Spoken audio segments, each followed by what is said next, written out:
એક નવી ટેકનોલોજી આવી છે કે જે મેડ ઇન યુએસએ એટલે કે યુએસએ થી ઇમ્પોર્ટ કરવામાં આવે છે। ખેડૂત મિત્રો, ફરી એકવાર તમારું આ નવા વિડીયોમાં સ્વાગત છે। આજે આપણે ઉનાળુ તલ અને મગફળીના વાવેતર વિશે થોડી ચર્ચા કરીશું। તો આપણે જનરલી જોઈએ તો ડીએપી અને એનપી આપણે પાયાની અંદર વાવેતર કરતા હોઈએ છીએ, પણ તેલીબિયા પાકમાં ડીએપી એનપી સાથે કયું એવું તત્વ કે કયું એવું ખાતર આપણે જો મિક્સ કરીને નાખીએ તો આપણને ઉત્પાદનમાં ખૂબ મોટો વધારો જોવા મળે। તો એ આપણે પોષક તત્વનું નામ છે ઝીંક સલ્ફર। હવે આજે આપણે તેલીબિયા પાકમાં ઝીંક સલ્ફરનું મહત્વ, તેનું કામ અને તેલીબિયા પાકમાં તે કઈ રીતે આપણને ઉત્પાદનમાં વધારો કરે છે એની વિશે આપણે ચર્ચા કરશું। તો તમે વિડીયોમાં આગળ જોતા રહ્યો। આજે આપણે તેલીબિયા પાકમાં ઝીંક સલ્ફરના ઉપયોગ કરવાના ફાયદા જાણીએ। તો કે આપણે જ્યારે ઝીંક સલ્ફરનો ઉપયોગ કર્યો હોય ત્યારે વનસ્પતિની અંદર એક ઓક્સિન નામનો જે હોર્મોન છે કુદરતી રીતે એનું ઉત્પાદન વધી જતું હોય ઝીંકના ઉપયોગથી।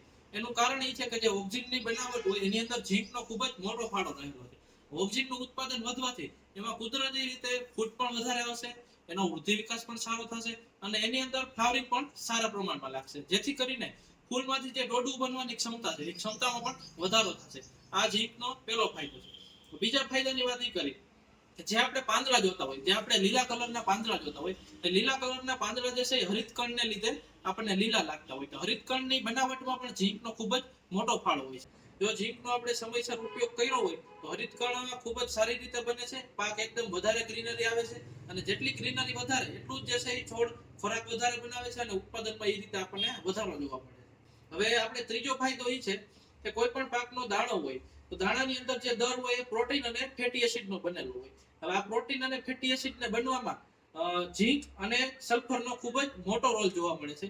જો ઝીંક સલ્ફરનો આપણે સમયસર ઉપયોગ થઈ જાય તો એમાં પ્રોટીન સંશ્લેષણ અને વિટામિન હોર્મોનનું સંશ્લેષણ સારી રીતે થાય છે અને એમાં એમ કરીને આપણને દાણા પણ ભરાવદાર જોવા મળે છે, વજનમાં વધારો જોવા મળે છે અને સરેરાશ આપણે જોઈએ તો ઉત્પાદનમાં આપણને સારો એવો ફાયદો જોવા મળે છે। ઝીંક સલ્ફર જો તમારે ઉપયોગ કરવાની વાત આવે તો માર્કેટની અંદર તમને ઘણા અલગ અલગ પ્રકારના ઝીંક સલ્ફર મળી જતા હોય। એક છે કે ઝીંક સલ્ફેટ ફોર્મમાં મળે, બીજું કે ઝીંક ઓક્સાઇડ ફોર્મમાં મળે, એવા અલગ અલગ આપણે ઉપયોગ કરતા હોય। હવે ઝીંક સલ્ફેટમાં એ થાય કે તમે જમીનમાં આપો ત્યારે ઝીંક સલ્ફેટ ફોર્મ છે તરત જ છૂટું પડી અને જમીનમાં જે બીજા પોષક તત્વો છે એની સાથે ઝીંક જોડાઈ જતું હોય, જેથી કરીને આપણે એનો પૂરો ફાયદો ન મળી રહે।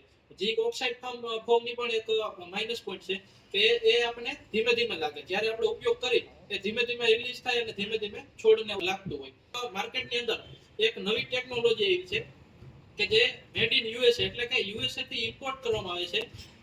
એનું નામ છે સાઇટોસ જીઆર। તો સાઇટોસ જીઆર ની ખાસિયત એ છે કે ઝીંક સલ્ફેટ નથી અને ઝીંક ઓક્સાઇડ પણ નથી, એટલે કે ઝીંક ગ્લુકોનેટ ફોર્મમાં આપણને જોવા મળે છે। હવે ઝીંક ગ્લુકોનેટ ફોર્મની એક અલગ જ ખાસિયત છે ખેડૂત મિત્રો। ઝીંક ગ્લુકોનેટ ફોર્મ છે એ તમે જમીનમાં નાખો એટલે કોઈ પણ બીજા પોષક તત્વો સાથે જોઈન્ટ થતું નથી।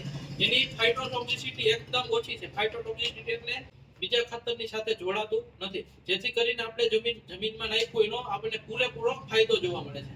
બીજો એક ફાયદો એ છે કે તમે જ્યારે ગ્લુકોનેટ ફોર્મનું ઝીંક જમીનમાં નાખ્યું તો જે છોડની અંદર સ્ટ્રેસ હોય, એક કે વધારે ગરમી પડે તો સ્ટ્રેસ પડે, વધારે ઠંડી પડે તો સ્ટ્રેસ પડે, પાણીની ખેંચ પડે તો છોડ સ્ટ્રેસમાં આવતો હોય, તો એ ઝીંક ગ્લુકોનેટ છે એ છોડનું સ્ટ્રેસ રિમૂવ કરવામાં સારામાં સારું મદદરૂપ થતું હોય। ખાસ કરીને એક ત્રીજી ખાસિયત એ છે કે આ દાણાદાર સ્વરૂપમાં છે, જેથી આપણે ડીએપી એનપી પાયામાં વાવતો હોય તો પાયા ભેગું પણ વાવી શકીએ, અથવા તો તમે સમય ચૂકી ગયા તો એક મહિના પછી આપણે ત્રીજું પિયત આપતા હોય તલમાં કે મગફળીમાં કોઈ પણ પાકમાં, તો એમાં યુરિયા અથવા કોઈ પણ ખાતર સાથે આપણે મિક્સ કરીને પણ આપી શકીએ, જેથી પાંદડામાં દાઈત પણ નથી પડતી અને સીધું જે છે એ જમીનમાં ઉતરે છે।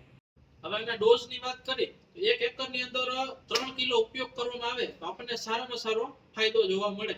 ખેડૂત મિત્રોને હું ઝીંક સલ્ફર સાઇટોસ જીઆર ઉપયોગ કરવાની ભલામણ કરું છું।